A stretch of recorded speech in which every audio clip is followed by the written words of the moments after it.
What is constructive dismissal? Constructive dismissal arises where an employer has not directly fired an employee, but instead has failed to comply with the employment contract in a major respect, or unilaterally changed the terms of employment, or expressed a settled intention to do either, thus forcing the employee to quit.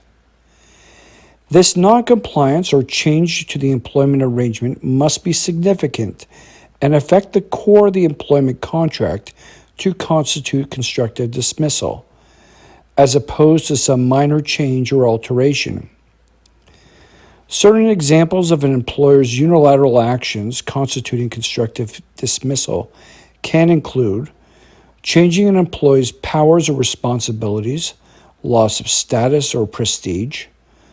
altering the particulars of an employee's job, reducing an employee's compensation, demoting an employee without justification or consent, changing an employee's work conditions, relocating an employee's workplace, making for a longer or more difficult commute,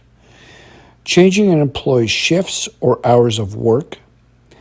imposing a suspension or leave of absence, being subjected to a toxic work environment. However, the entirety of the employment situation must be analyzed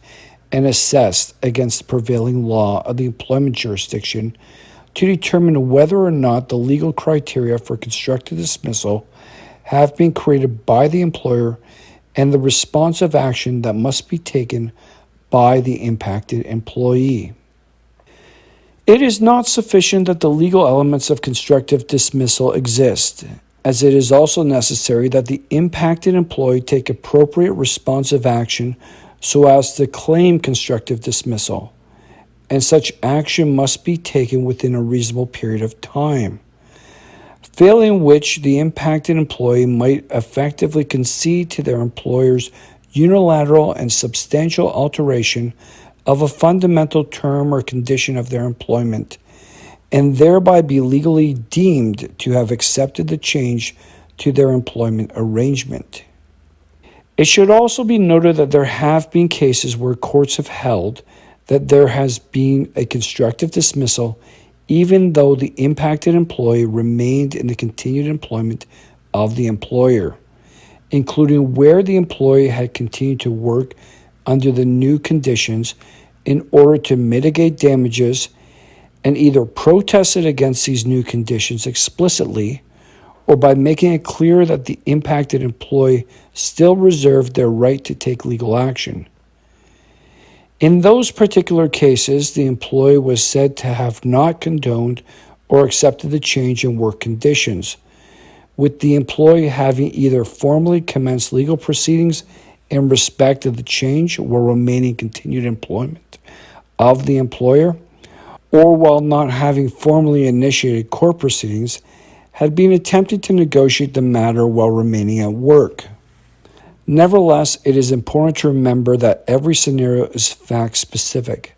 such that engaging with legal counsel with respect to the specifics